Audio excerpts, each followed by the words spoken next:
अध्यक्ष महोदय, केवल ज्यादा नहीं 2-3 मिनट ही हम लेंगे, ज्यादा समय व्यर्थ नहीं करेंगे। और भी कार्यक्रम है सदन में, और भी बिजनेस है। माननीय विजय चौधरी जी यहाँ बैठे हुए हैं।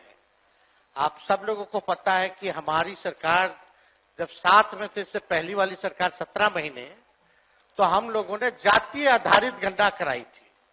और जातीय आधारित गणना इसलिए कराई थी क्योंकि राज्य सरकार जो है सेंसस नहीं करा सकती, इसलिए हम लोगों ने सर्वे कराया था।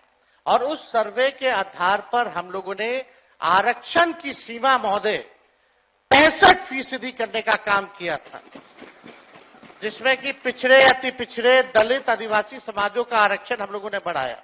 और ईडब्ल्यूएस 10% एज इट इज रखा। आज संविधान दिवस है महोदय, और संविधान दिवस के दिन पर कम से कम ये चर्चा, कम से कम सरकार से अपेक्षा ये की जाएगी कि इसका कम से कम जवाब देने का काम करे। और इस दिशा में आरक्षण जो हमारी सरकार, जो महागठबंधन की थी पूर्व में, जो 65% हम लोगों ने बढ़ाया था, इसके लिए क्या कदम उठा रही है फिर से लाने के लिए। अध्यक्ष महोदय, आप जान रहे हैं कि हाई कोर्ट 9/11/23 में यह पारित हुआ था, मेरे जन्मदिन के अवसर पर, आपको बखूबी याद होगा। और ये 20/6/24 को जो है मना कर दिया गया हाईकोर्ट द्वारा, और ये दिया गया कि इसका जो है प्रॉपर स्टडी जो है नहीं हो पाया है, इसको देखते हुए इसको निरस्त कर दिया गया। हमारा ये सवाल है महोदय कि जो संदेह नीतीश जी को था, माननीय मुख्यमंत्री जी को था, आपको था, हमको था कि भाजपा के लोग जो है किसी ना किसी प्रकार से कोर्ट जाकर के इसको निरस्त कराएंगे। इसलिए माननीय मुख्यमंत्री जी ने एक मिनट मेरी बात तो सुन लो। अरे बात है, एक चीज जानकारी देना चाहिए अध्यक्ष महोदय, पहले हम बोलेंगे, फिर बोलिएगा। आप तो बोलिएगा, मेरा बात खत्म हो जाने दो, फिर आप बोलना। पहले तो आपकी सरकार नहीं थी, पहला जानकारी दो। अरे नीतीश कुमार की सरकार थी, आप कौन थे? महागठबंधन की सरकार, आपको जानकारी जैसे आप है ना, जैसे आप है। अभी किसकी सरकार है? भाजपा की सरकार नहीं है क्या? क्या बोलिए? भाजपा की सरकार नहीं है क्या? बोलिए। बात बोलिएगा ना, बिना आधार और प्रमाणिकता के किसी भी पार्टी के बारे में इस तरह का बयान सरकारी के पद पर बैठे संविधान के दिल में शोभा नहीं देता है। ये गैर संवैधानिक काम करते हैं, बिना प्रमाण के बात रखना। ये संविधान विरोधी लोग हैं कि संविधान विरोधी है। संविधान विरोधी लोग संवैधानिक संस्था का अपमान कर रहे हैं। फिर बोलिएगा। बैठ जाइए, बैठिए, एक मिनट बैठने दीजिए, बैठिए ना, बैठिए, बोलिए, बैठ जाइए, आप भी बैठ जाइए, आप भी बैठिए। देखिए, लेकिन माननीय मुख्यमंत्री जी के कहने एक मिनट, आज ही मैंने आग्रह किया है, कल भी मैंने कहा था ये बात, संसदीय लोकतंत्र में हम अगर बेहतर ढंग से अपनी बात रखेंगे, मुझे भी उस जगह पर रहने का अवसर मिला है, और मैं समझता हूं कि बेहतर ढंग से बात रखेंगे तो बात में वजन भी आता है। तो सभी से अपेक्षा करता हूं, केवल नीति बात नहीं कर रहा हूं, सबसे अपेक्षा करता हूं, अपनी बात रखते समय ठीक ढंग से अगर बात रखेंगे, ढंग से बात रखेंगे आप, तो संविधान का सम्मान भी होगा और आपके विषय में दम भी आएगा। बोलिए।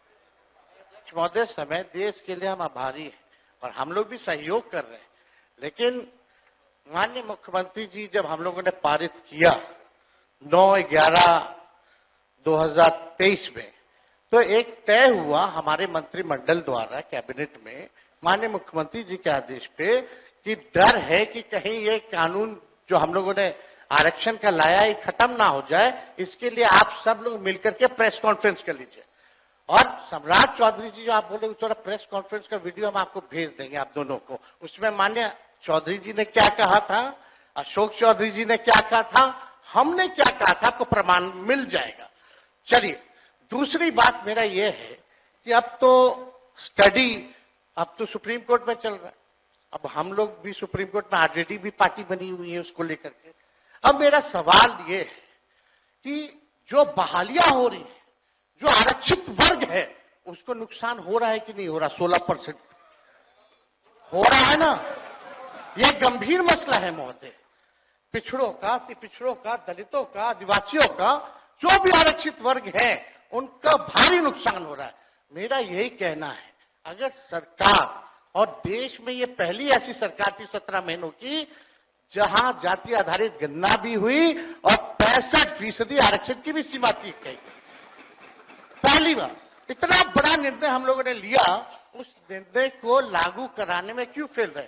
अब महोदय 2 पॉइंट हम खाली रखना चाहते हैं कि 23 में ये लागू हुआ, 23 में ये लागू हुआ। सुन लीजिए, आप भी बोले भाई बैठिए। अध्यक्ष, इसका विषय है ये क्या? विषयों की वो जगह महोदय उस जगह पर नेता प्रतिपक्ष के रूप में हम बैठते थे, यही व्यक्ति बोलने नहीं देते थे। आज खुल करके यही अंतर है। आज नेता प्रतिपक्ष के रूप में इस पर डिबेट कर रहे थे, आप माइक बंद कर दिए। अध्यक्ष महोदय 2 पॉइंट करा रहे हैं, आपको आप बैठिए। अवगत करा रहे हैं। हम लोग हर तरीके से सदन चलाना चाहते हैं, आप भी डिस्टर्ब कर रहे हैं। तेज जी बोलिए। 2 पॉइंट संक्षेप में कि बताइए। ये 11-23 में, चौधरी जी 11-23 में 9-11-23 को ये लागू हुआ। निरस्त जो है हाईकोर्ट से 20/6/24 में हुआ। हम लोगों की मांग थी कि इसको शेड्यूल 9 में डाल दिया जाए। अगर आप लोग आरक्षण के पक्ष में थे केंद्र सरकार, तो इसको शेड्यूल 9 में क्यों नहीं डाला गया? पहला प्रश्न। दूसरा महोदय कि अभी भी हम लोग इंतजार कर रहे हैं, अभी भी माननीय मुख्यमंत्री जी को मेरे तरफ से रिक्वेस्ट कर दीजिएगा चौधरी जी, और दोनों चौधरी जी कर दे तो ज्यादा भार पड़ जाएगा।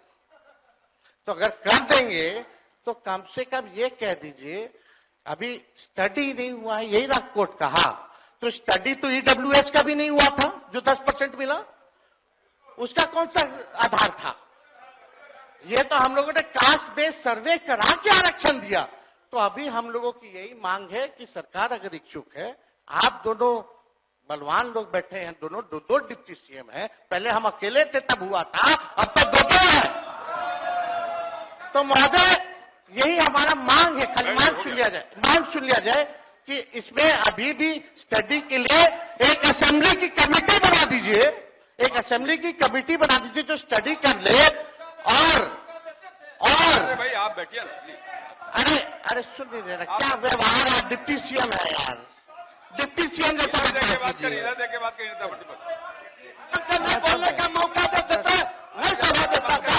मांग ही नहीं है। संवैधानिक पद का हमारी ये मांग है, संविधान की बात पार्टी कर रहे के महोदय न्याय की बात कर एक रहे हैं। कमेटी विधानसभा की बना दे सरकार, शर्म आनी चाहिए उनको। 4 दिन तक ये जो 5 दिन का सत्र है, इसको 1-2 दिन और बढ़ा दे और कैबिनेट से जो संशोधन करना है कम से कम 65% नहीं 85% कर दीजिए। आप 10% और बढ़ा करके बिल ले, हम लोग सब लोग मिलकर के पास करने का काम करेंगे, यही मांग है। अगर आप ये वीडियो YouTube पर देख रहे हैं तो हमारे चैनल को सब्सक्राइब कर बेल आइकन दबाएं, और Facebook पर देख रहे हैं तो हमारे पेज को लाइक करें।